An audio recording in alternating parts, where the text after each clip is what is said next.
हाँ जी। Good morning students. Last class में अपन ने पढ़ा था पराबैंगनी स्पेक्ट्रम में संयुग्मन का प्रभाव। ठीक है, पराबैंगनी स्पेक्ट्रम में संयुग्मन का प्रभाव कुछ नहीं करना। पराबैंगनी स्पेक्ट्रम में संयुग्मन का प्रभाव तेरे को मोटा मोटा 3 बात तू याद कर ले। पहला तो तू याद कर ले, तेरे को मतलब जिंदगी में भी काम में आने वाली चीज है ये तेरे।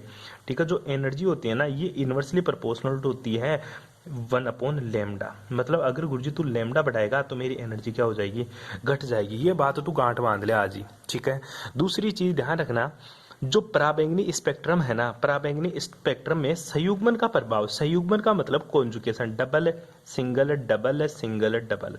एक दे दूं मैं तेरे को डबल सिंगल डबल, एक में तेरे को केवल डबल बॉन्ड दे दूं। ठीक है, तो ध्यान देना बेटा, इसमें 2 पाइल बॉन्ड है, इसमें 4 है, इसमें 6 है टोटल। ठीक है, तो ध्यान दीजिएगा एक बार के लिए, इसके अंदर जो कॉन्जुगेशन होगा वो कॉन्जुगेशन नहीं है, तो इसमें एनर्जी का मान तो होगा ज्यादा और लेमडा का मान होगा कम। इधर जाएंगे तो एनर्जी का मान क्या होता जाएगा, इधर से इधर जाऊंगा तो एनर्जी का मान घटता जाएगा और लेमडा का मान क्या होता जाएगा गुरुजी, बढ़ता जाएगा। यही है तेरा संयुग्मन। क्यों? क्योंकि कॉन्जुगेशन इंक्रीज हो रहा है, क्योंकि कॉन्जुगेशन मेरा क्या हो रहा है गुरुजी, इंक्रीज हो रहा है, संयुग्मन बढ़ रहा है। तो संयुग्मन बढ़ने के साथ साथ लेमडा का मान बढ़ता है लेकिन एनर्जी का मान घटता है। यही तेरा कल वाली बातें थी पराबैंगनी स्पेक्ट्रम में संयुग्मन का प्रभाव।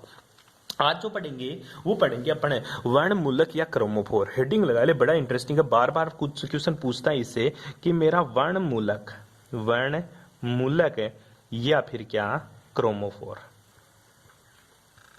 वर्णमूलक या क्रोमोफोर। इंग्लिश में इसको क्रोमोफोर बोलते हैं, ठीक है, और हिंदी में इसको वर्णमूलक बोलते हैं। वर्णमूलक के नाम से ही पता चल रहा है तेरे को गुरुजी, वर्णमूलक मतलब वर्ण का मतलब रंग, वर्ण का मतलब रंग, मूलक मतलब उत्पन्न करने वाले, क्या उत्पन्न करने वाले। तो ध्यान दे, वर्णमूलक का सीधा सा मतलब हुआ गुरुजी रंग उत्पन्न करने वाले। ठीक है, तो ऐसे यौगिक, किसी यौगिक का रंग उसमें उपस्थित एक या एक से अधिक असंतृप्त समूह के कारण होता है।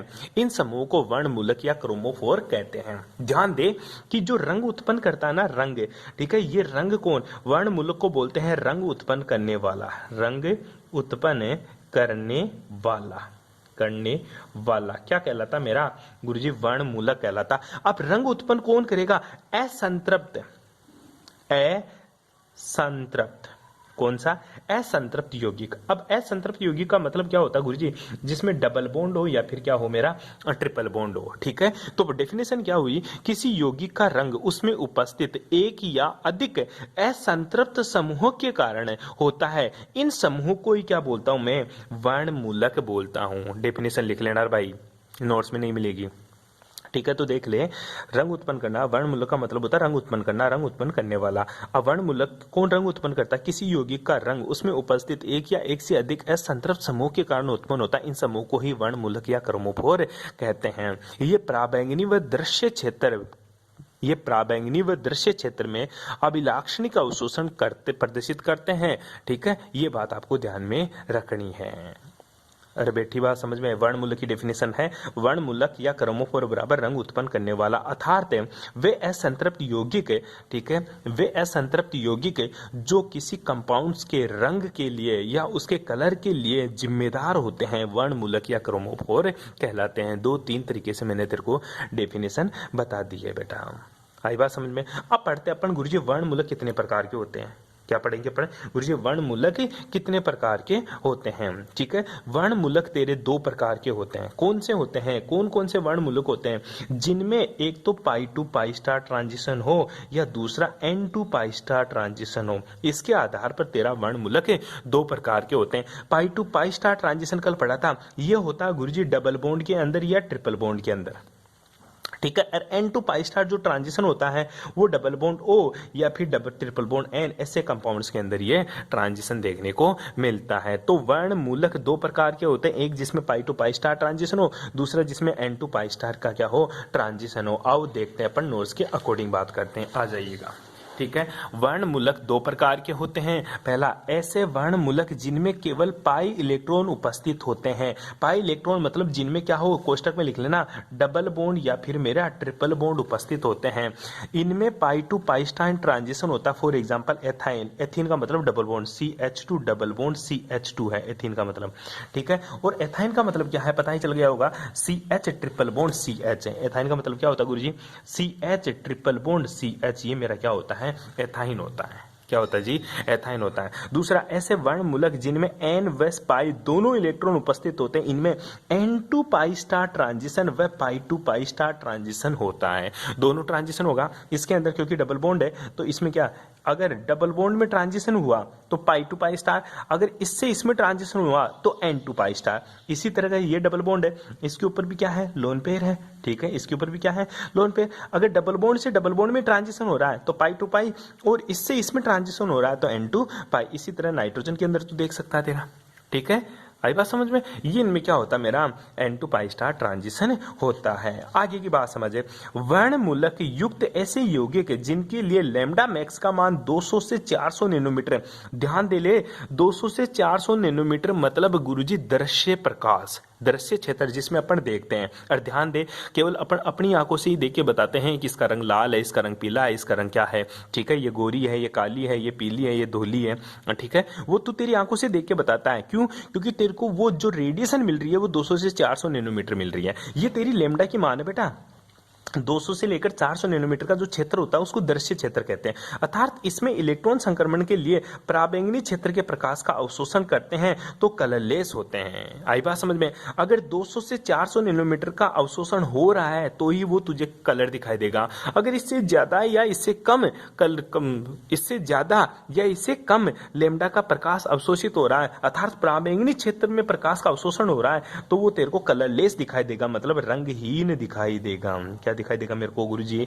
वो गुरुजी मेरे को रंगहीन दिखाई देगा। ये बात आपको ध्यान में रखनी है। अब देख, ये चीजें कल पढ़ ली थी अपन ने। वर्णमूलक की डेफिनेशन होगी, दोबारा बता देता हूँ। वर्णमूलक किसी यौगिक में उपस्थित ऐसे संतृप्त यौगिक या समूह जिनके लिए रंग उत्तरदायी हो तो वर्णमूलक कहलाते हैं।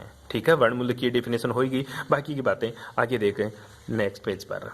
ठीक है, अब बात करते हैं जैसे कलरलेस कौन कौन से कंपाउंड्स होते हैं गुरुजी, वो बता मेरे को। जैसे मैं बताऊं तेरे पास है, एक मेरा एल्कीन है C डबल बॉन्ड C, एक मेरा एल्डिहाइड है। ठीक है, ये तो होता है बेटा तेरा C डबल बॉन्ड C, ये होता है तेरा C डबल बॉन्ड O, एक तरफ H होता है, एक तरफ तेरा कार्बन होता है एल्डिहाइड। कीटोन होता है, दोनों तरफ तो कार्बन होते हैं। पढ़ ले इसको, भी याद कर ले कीटोन क्या होता है। ठीक है, इस तरफ से सर ये मेरा कीटोन होता है, दोनों तरफ कार्बन है तो कीटोन, अगर यहाँ पे मैंने हाइड्रोजन लगा दिया तो मेरा एल्डिहाइड बन जाएगा। ये मेरा क्या होता है, एल्कीन होता है। ठीक है, आगे दे। इसके विपरीत वर्णमूलक युक्त ऐसे यौगिक जिनके लिए लैम्डा मैक्स का मान 400 नैनोमीटर से अधिक होता है, अगर 400 नैनोमीटर से कम है, ठीक है, लैम्डा मैक्स का मान, तो वो पराबैंगनी क्षेत्र में चला गया। ठीक है, और पराबैंगनी क्षेत्र में चला गया तो वहां पे गुरुजी मेरे को यौगिक रंगहीन दिखाई देगा। अगर लैम्डा मैक्स का मान 400 नैनोमीटर से अधिक है, अर्थात जो इलेक्ट्रॉनिक संक्रमण है वो दृश्य क्षेत्र की ऊर्जा में अवशोषित करते हैं, तो यौगिक क्या दिखाई देगा मेरे को, रंगीन दिखाई देगा। क्या दिखाई देगा बेटा, रंगीन दिखाई देगा। याद कर, 400 से 800 नैनोमीटर थोड़ा सा उल्टा हो गया, एक तेरे को मैं बता ही देता हूँ चीज, याद रख लेना ये चीज, छोटी सी चीजें कंफर्म कर ले। जैसे आजा, एक छोटी सी बात कंफर्म कर ले, दोबारा से आजा क्रोमोफोर पे। मैं तेरे को 2 रीजन देता हूँ। ठीक है, पहला जो रीजन देता हूँ बेटा वो देख, एक मैं बात कर रहा हूँ 200 से लेकर 400 नैनोमीटर। ठीक है, एक मैं बात कर रहा हूँ 400 नैनोमीटर से लेकर 800 नैनोमीटर। ठीक है, ये जो रीजन होता है ना, ये 2 भागों में बटा हुआ रहता है। ठीक है, ये मेरा लैम्डा मैक्स है, लैम्डा मैक्स की वैल्यू है, लैम्डा की वैल्यू है। ये जो 400 से लेकर जो 800 के बीच, 400 से लेकर 200 के बीच का जो रीजन होता है ना, ये तेरा यूवी रीजन होता है। ठीक है, मतलब पराबैंगनी क्षेत्र।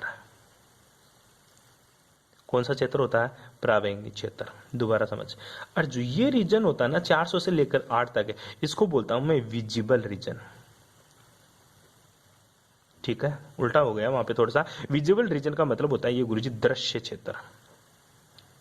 ठीक है, अगर देख ये बीच में 400 नैनोमीटर का बैरियर है। ठीक है, इस 400 नैनोमीटर से अगर कम लाइट डालता है, ठीक है, तो भी तेरे को सारे कंपाउंड्स, मतलब हर एक चीज तेरे को क्या दिखाई देगी, कलरलेस दिखाई देगी, मतलब रंगहीन दिखाई देगी।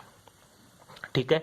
और इस 800 नैनोमीटर से ऊपर भी प्रकाश डालता है तू, मतलब 800 नैनोमीटर के आगे का प्रकाश डालता है तो भी तेरे को जो चीजें दिखाई देगी ना, वो तेरे को क्या दिखाई देगी गुरुजी? कलरलेस, मतलब वो भी तेरे को रंगहीन दिखाई देगी। केवल इस दृश्य प्रकाश के क्षेत्र में ही कंपाउंड्स तेरा क्या दिखाई देता है? रंगीन दिखाई देता, कलर्ड दिखाई देता। बस ये बैरियर है।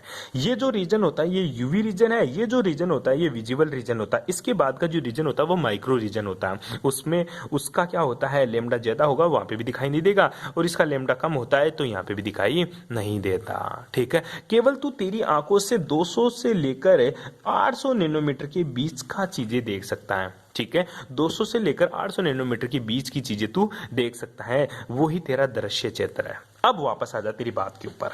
ठीक है। क्या बात थी गुरुजी? वो देख वापस, मैं तेरे को बता रहा हूं, ये बात कर रहा हूं। वर्णमूलक युक्त ऐसे यौगिक हैं जिनके लिए लैम्डा मैक्स का मान 200-400 नैनोमीटर के मध्य होता है। ठीक है। 200 से लेकर 400 नैनोमीटर के मध्य होता, अर्थात इलेक्ट्रॉनिक संक्रमण के लिए पराबैंगनी क्षेत्र का अवशोषण करता है। 200 से लेकर 400 पराबैंगनी क्षेत्र का अवशोषण करता है तो यौगिक रंगीन दिखाई देता है। तो यौगिक मेरा रंगहीन दिखाई देता है। फॉर एग्जाम्पल, इसके बीच में कौन कौन से कंपाउंड्स है जो गुरुजी मेरे को रंगीन दिखाई देता? बेटा जो एल्कीन होंगे ना सारे के सारे, वो भी इसी कलर को शो ऑब्जॉर्ब करते हैं, मतलब इसी लेमडा को ऑब्जॉर्ब करता है, तो ये भी तेरे को रंगहीन दिखाई देगा। तेरे को एल्डिहाइड दे दूं, एक तरफ H और दूसरी तरफ कार्बन ग्रुप हो, ठीक है, ये मेरा क्या होता है? एल्डिहाइड। ठीक है। ठीक है। तो एल्डिहाइड हुआ, दूसरा मेरा कीटोन हो गया गुरुजी। ठीक है। ये तीनों कंपाउंड्स क्या करते हैं गुरुजी? रंगहीन दिखाई देते हैं मेरे को हमेशा ही। क्यों? क्योंकि ये पराबैंगनी क्षेत्र से किरणों को अब्जॉर्ब करते हैं, इसलिए ये रंगहीन दिखाई देते हैं। ठीक है। अब आगे की बात करते हैं।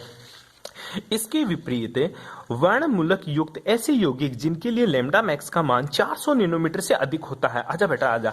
400 नैनोमीटर से अधिक, 400 नैनोमीटर से अधिक का मतलब हो गया गुरुजी 800 की तरफ जा रहा है। ये क्या है? मेरा विजिबल रीजन, और इसके अंदर सभी चीज मेरे को क्या दिखाई देती है? रंगीन। आजा इसको बात करें। 400 नैनोमीटर से अधिक होता है, अर्थात जो इलेक्ट्रॉनिक संक्रमण के लिए दृश्य क्षेत्र में ऊर्जा का अवशोषण करते हैं वे यौगिक मेरे को क्या दिखाई देते हैं?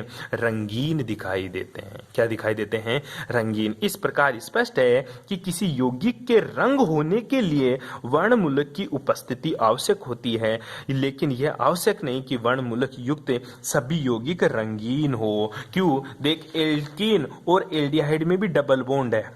ठीक है। क्योंकि मैंने बताया वर्णमूलक क्या होते हैं? वर्णमूलक डबल बॉन्ड। असंतृप्त यौगिक यौगिक भी तेरा डबल बॉन्ड रखता है, एल्डिहाइड भी तेरा डबल बॉन्ड रखता है, कीटोन भी तेरा डबल बॉन्ड रखता है, लोन पेयर भी रखता है। तो इनके पास गुरुजी ये सारे के सारे मेरे वर्णमूलक है, लेकिन ये जरूरी नहीं है कि रंगीन ही हो। ये जरूरी नहीं है कि ये रंगीन ही हो। क्यों? क्योंकि डिपेंड भी करता है गुरुजी किस तरह का ये लेमडा अब्जॉर्ब कर रहा है। बैठ गई बात समझ में? लेमडा के ऊपर भी ये डिपेंड करता है। कोई प्रॉब्लम यहाँ तक है? ठीक है। वर्णवर्धक पढ़ेंगे नेक्स्ट क्लास में। Thanks for cooperation.